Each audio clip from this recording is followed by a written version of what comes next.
Hakuna namna tunatakiwa tuuvunje, lakini tunapaswa kuendelea katika huo umoja.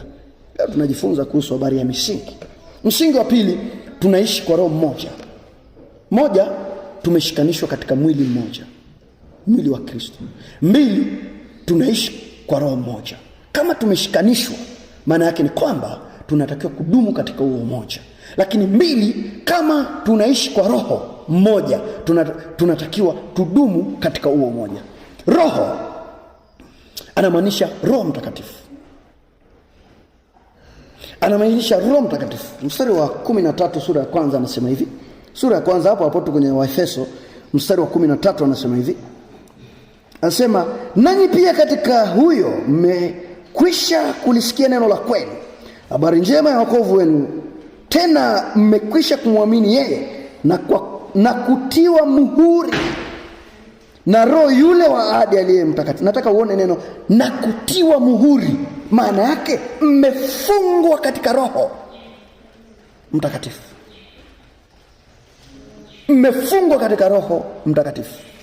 Mstari wa 18 sura ya pili hapo wa Efeso anasema hivi. Mstari wa Efeso 2:18 anasema hivi, anasema, kwa maana kwa yeye sisi sote tumepata njia ya kumkaribia Baba katika roho moja. Umecheki? Roho moja. Tumepata njia ya kumkaribia Baba aliyeumba mbingu na dunia kwa roho moja.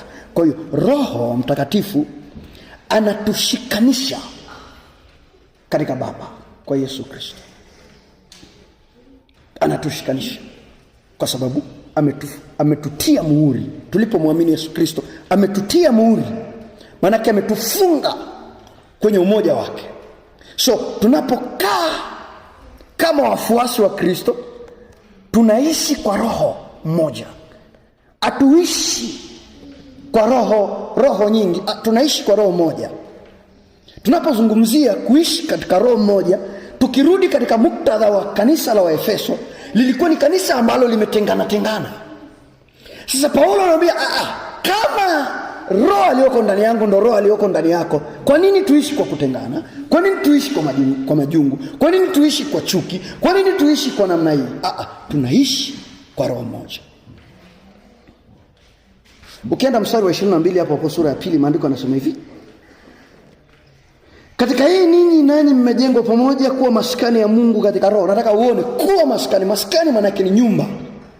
Sisi ni nyumba ya Mungu katika roho.